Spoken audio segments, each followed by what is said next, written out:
Hi, I'm Patricia, and I'm 54 years old.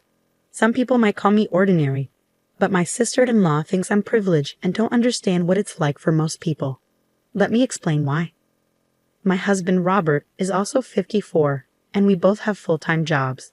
We don't have kids, so my sister-in-law thinks we're lucky because we live in a nice area. Our neighborhood is close to downtown Boston and Chinatown, plus it's easy to get around with the subway nearby. The house we live in used to belong to my grandfather, then my parents, and now us. When they passed away, we left our apartment and moved in here.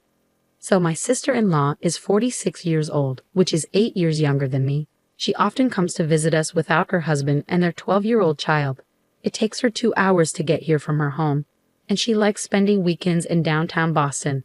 My husband, Robert, is her older brother, and he remembers her being born when he was still in elementary school. Apparently, she was a cute baby, and their parents spoiled her because she came along later in their lives. Despite all this, I just can't seem to like her. She always makes snide remarks about my life, saying things like, "You've had it easy growing up in a nice place like this, haven't you?" Her favorite phrase is, "I grew up in the countryside where there was nothing fun to do, while you must have had a cozy, carefree life." It's pretty clear she doesn't think highly of me. But despite her attitude, she enjoys visiting downtown and Chinatown and always shows up at our place without bringing anything. When I ask her about it, she says, "Even if I brought something from the countryside, you'd probably make fun of it." She keeps going on about how convenient it is for us to live without a car in the city, while people like her from rural areas spend a lot on gas. Whenever I try to defend myself, saying that her area must be nice too, she accuses me of being sarcastic. She insists that living in a city where everything is within walking distance and there's good public transportation means I don't know any real struggles. It's frustrating because when I mention that I mostly stay home working during the day, she twists my words, claiming that I'm just bragging about living near tourist spots. It makes me wonder, who's the one being sarcastic here? Sometimes my sister-in-law's words can be pretty harsh, and I've complained to Robert about it. But he just brushes it off, saying, "Oh, that's just how she is. She's very direct." Amidst all this, I heard that my sister-in-law is planning to build a house. So during one of her visits, I asked her where she planned to build it. She replied, "Obviously, near where I live now, Patricia. Unlike you, I had to buy the land. I didn't inherit any property like you did, so I can't afford to live in such a nice area. It must be nice being rich." That really got to me, so I asked her how I should have asked without being offensive. She just laughed and told me maybe I should just stay quiet because everything I say seems to offend her anyway. After that, she completely ignored me and I felt left out of the conversations. Even though she still comes over, she doesn't say a word to me anymore. But she keeps visiting even more often than before, and Robert doesn't seem to mind. I asked him why she ignores me when she's here, and he said, "I told you, Patricia, that's just how she is. You don't have to talk to her either. She leaves her husband and child at home when she visits, so we don't have to entertain them either. You don't have to go out of your way for her, but still." One day, she went out to Chinatown, came back, used the bathroom, and went straight to bed without saying a word. The next morning, she ate the breakfast I had made without even a thank you and left. I started feeling like our place had turned into a hotel. Am I supposed to be her cook, maid, and hotel manager? It feels like she should be buying a season pass at this point. 3 months later, she visited us again. Today, she planned to explore the town. But that evening, she spent a long time talking with Robert. She stayed the night and left the next day. But Robert was excited and showed me a bunch of pictures. "Hey, look at this. It's the house my sister built. Oh, her house is all built now. You're going to love this." He showed me a picture of a pristine white building. Indeed, it looked newly built and was very pretty. "Isn't this amazing?" Robert enthusiastically showed me another picture. I tilted my head, puzzled. At first glance, it looked like a garage, but from looking at the mop in the picture, I could tell it wasn't big enough to fit a car. "Who is that?" "That's right. Isn't it amazing?" Robert exclaimed proudly and then shouted out, "It's a garage for a motorcycle, and it's custom made. My Harley can fit in here." What? I was completely stunned. Wait, so you're saying this is your sister's house, right? I couldn't quite wrap my head around it. And you've been talking about swapping houses? Caught off guard by this unexpected response and development, I was shocked. I dropped the plate that I was holding. She's been saying that she likes this house's location for a while now. And I've been saying that I don't like how old this house is since it's been passed down from your family for generations, Robert explained. So, she suggested, well, how about I build a new house here, and we swap houses? So I had her build a special motorcycle garage there so I can park my Harley. Wait, huh? What? I was taken aback. He never discussed any of this with me. I don't want to leave this house. It's not like I have any particular feelings about her house. Actually, I can't even process it all yet. Robert started to get irritated, perhaps because he didn't expect my objection. As far as I'm concerned, his reaction was unexpected. What are you hesitating for? My sister and I have been discussing this for a while. So what? I was never included in any of those discussions. You guys have been ignoring me this whole time. Hey, think about this. It's a really good offer. Plus, there's a garage where I can keep my motorcycle. Wait, what about me? Well, you enjoy watching suspenseful shows, right? They have a TV in their house too. Robert really loves his motorcycle. His Harley Davidson means a lot to him. As for me, I don't have many hobbies, but if I had to choose one, I like watching suspenseful shows like CSI or Columbo on Netflix. But what about my commute? Your bus and train journey will only be a little longer, that's all. Just a little longer? It's going to be an extra 2 hours. Well, I can ride my Harley. A 2-hour commute might be good for you. You've been putting on some weight lately, so think of this as a chance to lose weight. Lose weight? Even then, a 2-hour commute is crazy. I can't do that every day. But he was already excited about the new house and its garage for his Harley. He seemed surprised and annoyed that I was attached to our old house. Then he gave me an ultimatum. I'm giving our house to my sister and her husband. They have a new house with a garage for my bike. Why would you refuse? If you don't agree, I'll divorce you, he said firmly. Divorce? Did he just threaten me with divorce? I was shocked. Okay, let me sleep on it, I managed to say. I lay in bed stunned. A new house with a garage just for his bike. It seemed like it was all about Robert. His sister and her husband didn't even own a bike. They must have planned to take our house all along. And the fact that Robert agreed without talking to me first made me feel even worse. And then threatening divorce if I didn't agree? It felt like a threat. I couldn't forgive him for this. So for the next 8 hours until dawn, I was busy on my phone. The next day, I told Robert I agreed to move out. But I had a couple of requests. First, I needed 2 weeks to pack because I worked during the week. And second, they couldn't move in until we had moved out, okay? Yeah, sure, Robert said. You got them to build a garage, right? So as a thank you, I want to leave the house in really good condition. Let's hire professionals to clean it and hand it over 2 weeks after we leave. Robert agreed to that too. Happy with the arrangements, I called 2 places while Robert was out. The next 2 weeks went by quickly. Robert was happily packing, singing some strange song about his Harley. I called my sister-in-law to ask, how big are the rooms in your house? I needed to figure out where to put our furniture. They were also calling us about their layout since they were moving from an apartment. 4 weeks' notice for moving is really short. It seems like they're rushing to get ready for their move. Then, on moving day, there was a knock on the door. Hello, we're from U-Haul Moving and Storage, said the first group of movers when they arrived. Great, come on in, Robert directed them. But soon after, there was another knock. Hello, we're from 2 Men and a Truck, said another group of movers. Robert was surprised. I quickly stepped in. Sure, come on in, I said, ushering them inside. Wait, what's happening? Robert exclaimed. What's happening is I said we're moving, so I'm moving to our new home, I explained. Okay, everyone, the boxes with yellow tape are mine.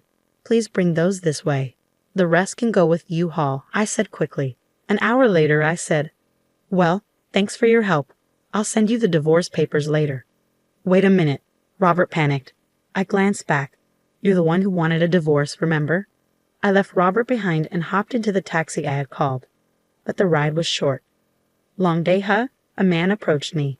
It was my older brother, Dave. He had come to help me move. Well, it's good you found a place in 2 weeks. It's just a rental, but yeah. What a mess. It's more than a mess. Anyway, I marked all the important stuff like the rice cooker with yellow tape, so I'll manage on my own. Dave pitched in. Even though the movers handled the big stuff, I still needed help with the rest, so his help was huge. With Dave's assistance, I got everything moved in one day.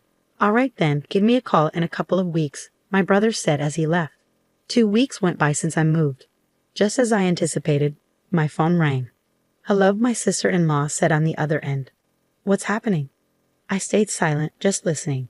The house is gone. I tried not to laugh and looked down. It was hard not being able to speak. It's just an empty lot now. Why aren't you saying anything? You told me to keep quiet, remember? I replied. My sister-in-law screamed loudly, and I couldn't help but burst out laughing. It turns out my sister-in-law and Robert are in on it together. Then Robert got on the phone. Did you have to do all that? He yelled, sounding almost like he was going to cry. Hey, you're the one who threatened me. I couldn't help but find it hilarious. And remember, I said I wanted to leave the house clean, didn't I? Your way of cleaning is extreme, he retorted. It's the cleanest slate possible. A chance for a fresh beginning, Robert said, clearly frustrated, his fists clenched. Anyway, come over so we can discuss this. There's nothing to discuss. If you don't come, I won't sign the divorce papers. Do you remember when I initially refused to leave the house? You threatened to divorce me. It's funny how fast you've changed your tune. Shut up. All right, I'll come to your place, but I'm too nervous to come alone, so I'll bring someone with me. I contacted my brother. Are you up for this? He replied, absolutely. He's always been dependable.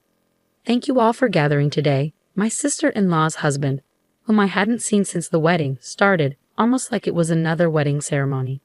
He seemed shy. My brother Dave, my husband, his sister, her husband, and I all sat around the table in my husband's new home. We couldn't have the kids with us, so they were in the next room. But the atmosphere in our room was tense. My sister-in-law had come in cheerful, but she was shocked to see an empty lot where the house used to be. Since they'd already given up their apartment, they couldn't go back in a hurry. So the movers brought all their stuff to my sister-in-law's new house. Now there were two of everything, 2 cabinets, 2 tables, making the space feel really cramped. Seeing everything doubled up was a shock. It felt like something you'd hear about in a TV broadcasting mishap. Why would you demolish the place? This is too much, Robert's sister exclaimed angrily. Robert joined in, yeah, just because my sister is easygoing and you're sensitive doesn't give you the right to do this to her. How could you sink so low? They were both yelling, but I couldn't help but laugh. I inherited that London house. It was originally my grandfather's, so I can do whatever I want with it. My husband defended himself. Then my brother added, basically, since Patricia inherited the London house, it's her individual property and doesn't count as marital assets. So you, as her husband, don't have the right to decide what happens to it or give it to your sister. Huh? What? My sister-in-law and husband were stunned by the unexpected revelation. Well, if you had told us that from the start, this could have been avoided. Robert tried to deflect blame. Classic Robert and Patricia, always in sync. So are we just blaming each other now? I thought silently. It's too late to object. My sister-in-law's husband sighed. You threatened me with divorce and told me not to talk to your sister. So I couldn't say anything. I finally spoke up. Patricia was threatened with divorce, and you wouldn't even let us talk to your sister. What choice did we have? Dave chimed in. So I decided to sell the property. The house was too big for me to live in alone anyway. The truth is, the day after I was threatened with divorce, I made 2 phone calls. One was to Dave, and the other was to a demolition company. They said it would take 10 days to demolish the house. My sister-in-law lives about 2 hours away, so she wouldn't have had time to come here after getting short notice for the move. Same goes for my husband, who moved to a newly built home near his sister's apartment. And that's how their new home ended up being an empty lot. That's enough. We've lost our home. And we had to move twice because we stayed at Robert's house temporarily when we found out ours was gone, which doubled our moving costs. My sister-in-law exclaimed, Do I look like I care? You should be grateful you're not being sued for trespassing on my property. You couldn't move in because it was razed to the ground, so you dodged a bullet. Ha ha ha. I couldn't help but laugh. Does that mean you didn't have Patricia's permission to start all this moving business? My quiet brother-in-law finally spoke up. That's right. She told us to stay quiet and my husband threatened me. They just went ahead and made plans without us. My sister-in-law's husband revealed. Hey, what were you thinking? You've been spending money in Boston and Chinatown for the past 3 months. You left me and the kids while you went shopping, and now that you've decided to live there, you sold our car. We can't live without a car here, but this house only has a garage for a motorcycle. Do you realize how much trouble you've caused everyone in your family? My brother-in-law erupted in anger. What's wrong with you?